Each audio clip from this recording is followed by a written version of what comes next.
महाराष्ट्र राज्यात शिवसेनेच्या जेव्हापासून 2 गट बनले तेव्हापासून म्हणजे जवळपास 2022 पासून आता 2025 चालू आहे. निवडणुकाही मोठ्या पार पडल्या, लोकसभा आणि विधानसभा. ह्या सर्व गोष्टी जेव्हापासून 3 वर्षापासून आपण बघतोय, आजही दोन्ही गटाकडनं एकमेकांना समान म्हणजे गोष्टींवरतीच त्याच गोष्टींवरती आरोप होत आहेत. शिवसेनेकडनं शिंदे म्हणजे उद्धव ठाकरे गटाकडनं शिंदे गटाला गद्दार म्हणून बोललं जातं, वडील पळवले, बाप बदलला, बाप पळवला, हे सर्व आरोप होत आहेत. त्याचाच उजाळा म्हणजे आता नाशिकमध्ये जो महामेळावा झाला उभेटी उद्धव ठाकरे गटाचा, त्यामध्ये शिंदे गटावर साहजिकच एकनाथ शिंदे यांच्यावर परत तीच टीका करण्यात आली.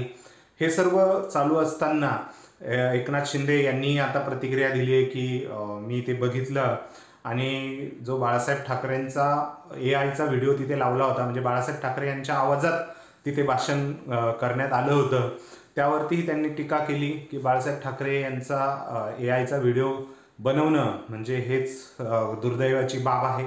या सर्व गोष्टींचा आपण आता आढावा घेणार आहोत, कारण या दोन्ही पक्षांचं भविष्य हे आता कुठेतरी म्हणजे जसं शिंदे गट आपण म्हणतोय भाजपामध्ये महायुतीमध्ये त्यांची कुचबुच होते.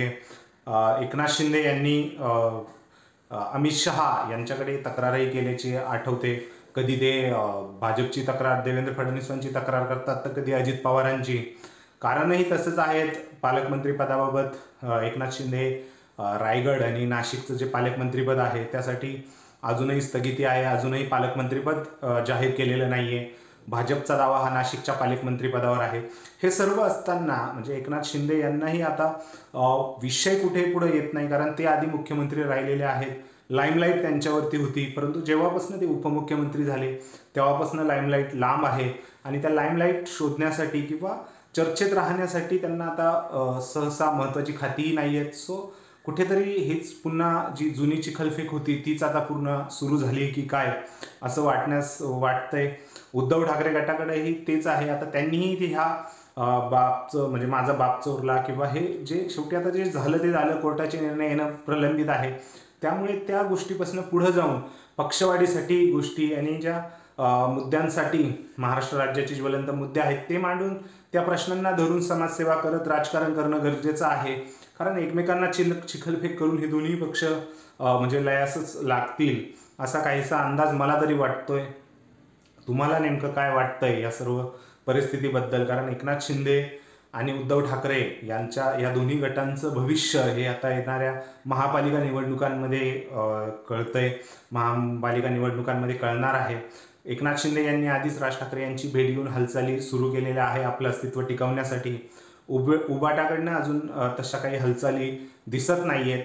परंतु काय आहे पुढे, फक्त ही चिखलफेक एकमेकांवरती करतायत, ती चिखलफेक करणं थांबलं पाहिजे. कारण राष्ट्रवादी काँग्रेसचाही गट फुटून सेम झालं, परंतु आता ती चिखलफेक आता त्या 2 गटांमध्ये शरद पवार आणि अजित पवार गटामध्ये दिसत नाही.